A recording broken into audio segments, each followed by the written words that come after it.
Bismillahirrahmanirrahim. Alhamdulillahi rabbil alamin. Wassalatu wassalamu ala asrafil anbiya wal mursalin.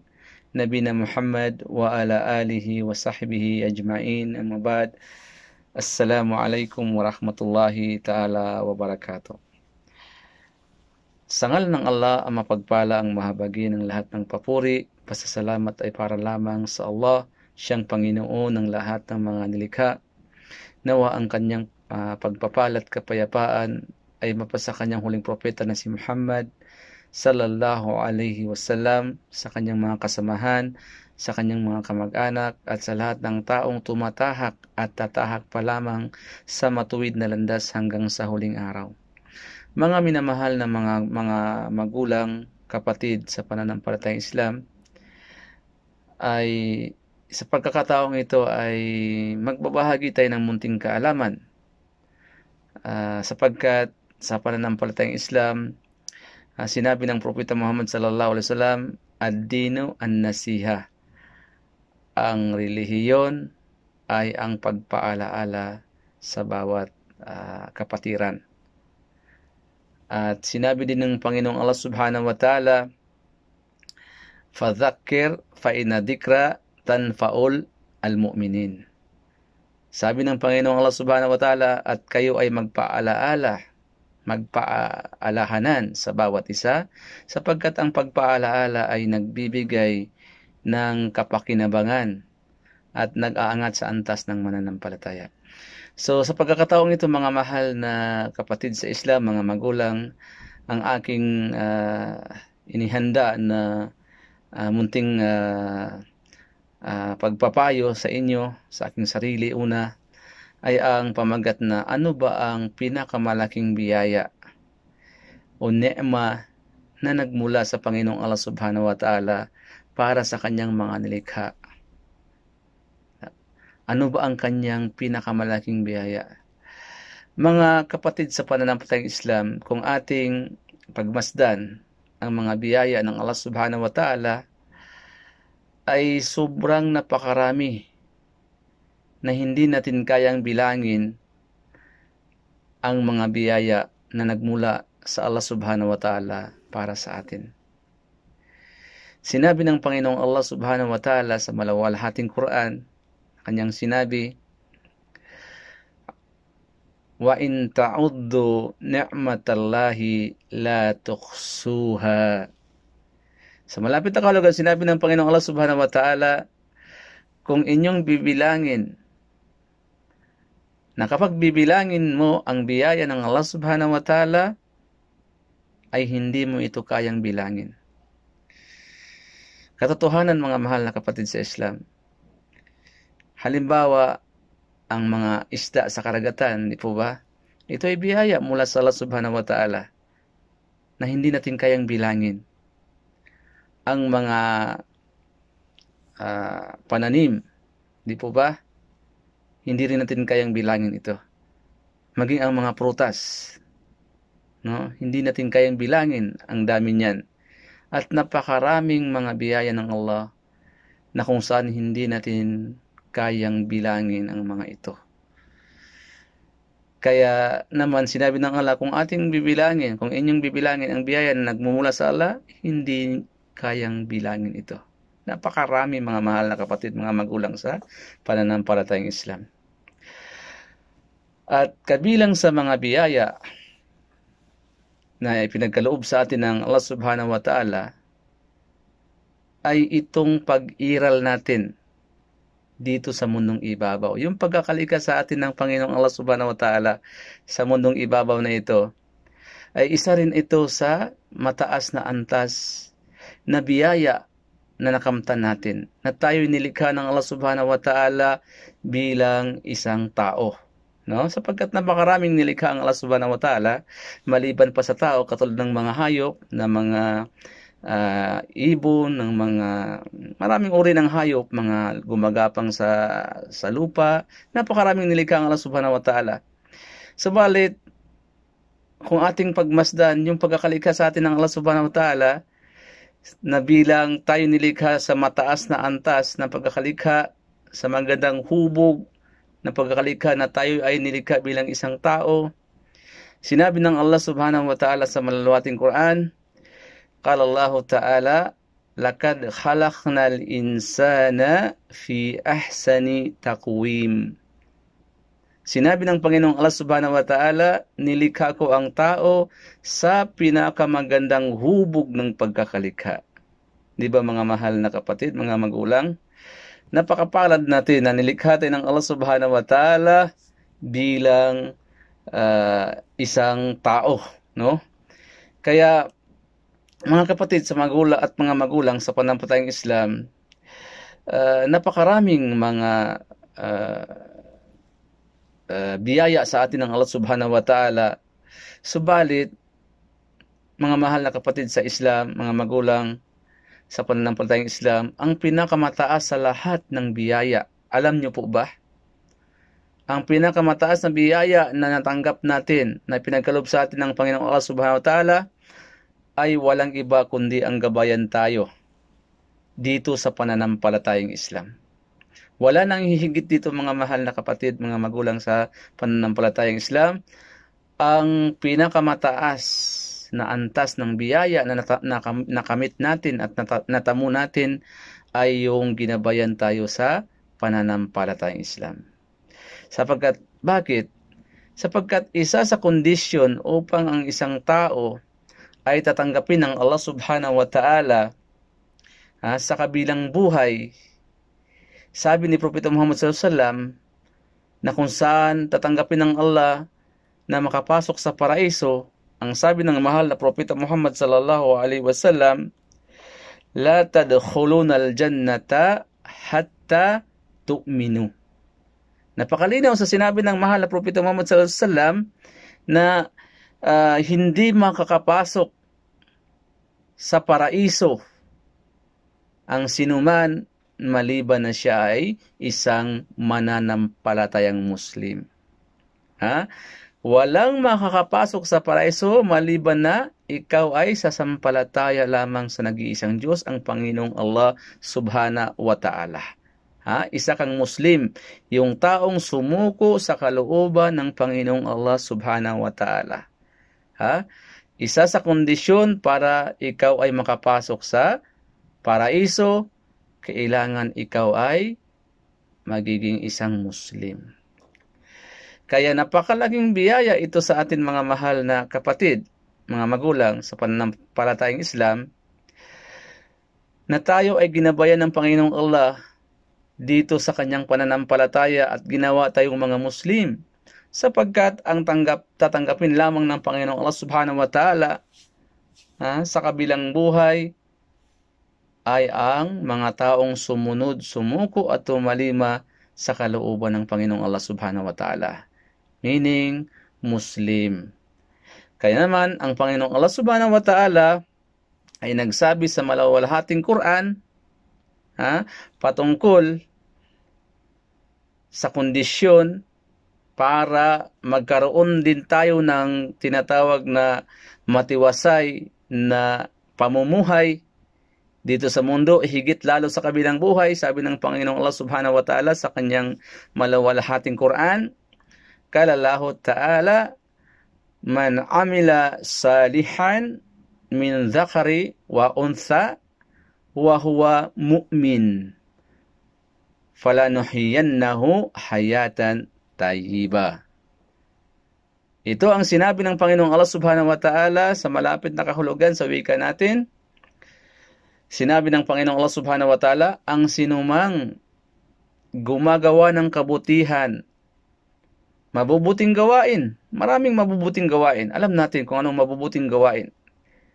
Pagsasala, pagdarasal, pagkakawang gawa, pag-aayuno, pag-hajj, kung may kakayanan, pagtulong sa kapwa, pagmamahal sa mga magulang, maraming mga kabutihan. Kaya sabi ng Panginoon, ang sinumang gumawa ng mga kabutihan mula sa mga kalalakihan at mula sa mga kababaihan, at siya ay isang Muslim. Kita niyo mga mahal na kapatid, mga magulang sa Islam, ang kondisyon doon, siya ay isang Muslim. Siya ay pagkalooban ng Panginoong Allah Subhanahu wa Ta'ala ng matiwasay na pamumuhay dito sa mundo at lalong-lalo sa kabilang buhay. Anong kondisyon para bigyan ka ng matiwasay, maligayang pamumuhay ng Panginoong Allah Subhanahu wa Ta'ala? Wa huwa al-mu'min. Kailangan siya ay kailangan siya ay isang mananampalatayang Muslim.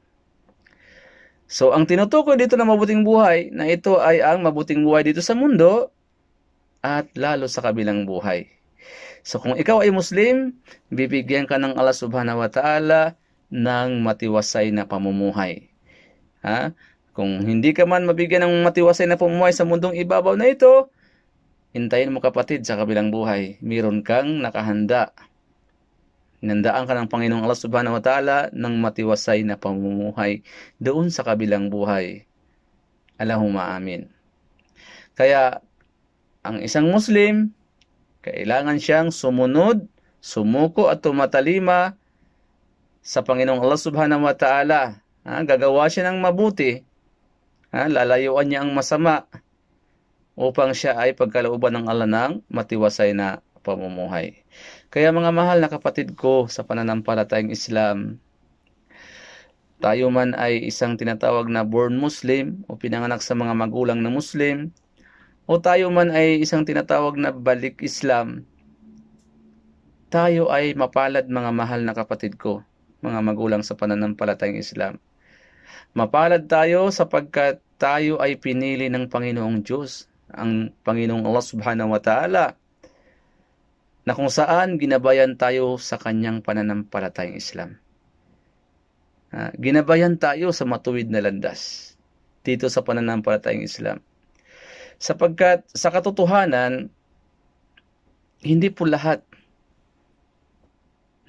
ng tao ginagabayan ng Panginoong Allah Subhanahu wa Ta'ala sa kanyang relihiyong Islam. Hindi po. Kung ating bibilangin, gaano na ba karami ang tao sa buong mundo? Ayon sa aking pagsasaliksik, sabi nila ay humigit kumulang na 8 billion ang bilang ng mga tao dito sa mundo. Subalit, ilan lang po ang ginagabayan ng Panginoong Allah Subhanahu wa Ta'ala. Pinipili po ng Panginoong Allah Subhanahu wa Ta'ala ang kanyang ginagabayan sa kanyang pananampalataya. Kaya napakalaki pong ni'mah, napakalaki pong itong biyaya sa atin ng Panginoong Allah na tayo ay kanyang ginabayan sa kanyang pananampalataya. Sapagkat kung wala tayo sa Islam, kung hindi ka Muslim, sa araw ng paghuhukom, ang taong mamatay na wala sa loob ng pananampalatayang Islam, hindi tatanggapin sa kanya ng Panginoong Diyos ang kanyang relihiyon. Maliban ang Islam lamang ang siyang tatanggapin ng dakilang tagapaglikha sa araw na paghuhukom sa kabilang buhay. Sinabi ng Panginoong Diyos, ang Panginoong Allah sa malawalating Quran, A'udhu billahi minasyaitanir rajim, wa may yabtaghi ghairal Islam dinan fala yuqbala minhu wa huwa fil akhirati minal khasirin. Sinabi ng Panginoong Diyos na tagapaglikha, ang sinumang maghangad, magnais ng ibang relihiyon liban sa Islam, kailanman hindi tatanggapin ito sa kanya, at sa kabilang buhay, siya ay kabilang sa mga taong talunan. Mga mahal na kapatid sa pananampalatayang Islam, napakapalad po natin, mga mahal na kapatid sa pananampalatayang Islam, dahil tayo ay ginagabayan ng Panginoong Allah dito sa kanyang pananampalataya. Tandaan natin, walang sinuman ang pwedeng magagabay sa atin maliban lamang sa Allah. Maliban lamang sa nag-iisang dakilang tagapaglikha. Kanyang sinabi sa malawating Quran, فَمَنْ يُرِدِهِ اللَّهُ أَنْ يَهْدِيَهُ يَسْرَحْ صَدْرَهُ لِلْإِسْلَامِ. Sabi ng Panginoong Allah Subhanahu wa Ta'ala, na ang sinumang gabayan ng Allah Subhanahu wa Ta'ala sa matuwid na landas sa Islam, bubuksan sa kanya ng Allah ang kanyang dibdib o ang kanyang puso. Palulawagin ng Allah ang kanyang puso at dibdib upang tanggapin niya ang Islam. So, ang naggagabay sa atin mga mahal na kapatid, hindi po ang sinuman sa atin dito. Ang dakilang tagapaglikha ang siyang naggabay sa atin, nagdala sa ating pananampalatayang ito. Kaya nawa ito'y maramdaman sa natin ang malaking biyaya na ito. Ang pananampalatayang Islam na ibinigay sa atin ng Diyos, ang Allah, dapat maramdaman natin sa ating mga sarili na ito ang pinakamalaking biyaya sa atin na mula sa Allah subhanahu wa ta'ala. Dahil katotohanan mga mahal na kapatid, mga magulang sa pananampalatayang Islam, ang Islam, sabi ni Propeta Muhammad sallallahu alaihi wasallam, al-Islamu yajibu ma qablahu. Sabi ng Prophet Muhammad sallallahu alaihi wasallam, ang Islam ay nagpapatawad sa mga nakalipas na mga kasalanan. Pinapatawad tayo ng Allah subhanahu wa ta'ala dahil tayo ay yumakap sa kanyang pananampalataya. Ang Islam ay buburahin ng Allah subhanahu wa ta'ala yung ating mga nagdaang kasalanan. Sa isa pang talata, sinabi ng Panginoong Allah subhanahu wa ta'ala, ila man taba wa amina wa amila salihan faulaika yubaddilullahu sayyi'atihim hasana. Subhanallah. Sinabi ng Allah subhanahu wa ta'ala, maliban kung siya ay magsisisi at nagbabalik loob. Sabihin, nagsisi siya, nagbalik loob siya, baga siya ay bumalik sa Islam, nagbalik loob sa tunay na Diyos, at naniniwala sa Allah subhanahu wa ta'ala sa pamamagitan ng pagsuko sa kanyang kalooban at magsagawa ng mga kabutihan, papalitan ng Allah subhanahu wa ta'ala sa kanya ang lahat niyang nagawang kasalanan at gagawin ng Allah na mabuti ang kanyang mga masamang gawain. Ibig sabihin, lahat ng gawain magiging mabuti na sa isang bagong yakap sa Islam. Kasi bakit? Pinapawi ng Allah, binubura ng Allah ang kanyang mga nakalipas na kasalanan. Kaya mga mahal na kapatid sa pananampalatayang Islam, mga magulang, napakapalad po natin. No? Kaya mga kababayan kung wala pa sa pananampalatayang Islam, saliksikin niyo ang Islam, mga mahal na kababayan, sapagkat gaano man kalaki ang kasalanan na gawa mo, sing dami man ang bula sa karagatan, no, sing taas man ng kabundukan, ang nagawa mong kasalanan, papatawarin niya ng Panginoong Allah subhanahu wa ta'ala kung tunay kang nagbabalik loob sa Kanya, sa Kanyang reliyong Islam. Sabi ng Panginoong Allah subhanahu wa ta'ala, Kul ya ibadiyalladina asrafu ala anfusihim, la taqnatu min rahmatillah, innallaha yaghfiru dhunuba jami'a, innahu huwal ghafurur rahim. Sa malapit na kahulugan, sinabi ng Panginoon Allah subhanahu wa ta'ala, o aking mga alipin na nagkakasala laban sa kanilang mga sarili, gumawa ng pagsasalansan sa pamamagitan ng paggawa ng kasalanan, huwag kayong mawalan ng pag-asa sa habag at awa ng Panginoong Allah subhanahu wa ta'ala. Katotohanan, si Allah ay nagpapatawad ng lahat ng mga kasalanan. Tunay, siya ang mapagpatawad, ang pinakamahabagin. So nakita niyo mga mahal na kapatid, mga magulang, no? Kaya ang isang bagong yakap sa Islam ay kahalintulad siya ng isang batang sanggol na walang bahid ng kasalanan. Pinapatawad sa kanya ang kanyang mga nagdaang kasalanan. Kaya inshallah, itong munting paalala na ito ay nagbibigay sa atin ng kahalagahan na tayo ay makapag-isip na ang Islam ang pinakamalaking ni'ma o pagpapala, biyaya sa atin ng Allah subhanahu wa ta'ala. At inshallah, maraming salamat po sa inyong panonood. Naway tayo ay gabayan ng Panginoong Allah subhanahu wa ta'ala sa Islam at palakasin tayo dito sa ating paniniwala sa nag-iisang tunay na Diyos. At hanggang dito na lang. Wa akhir da'wana anil hamdulillahi rabbil alamin. Assalamu alaikum warahmatullahi ta'ala wabarakatuh.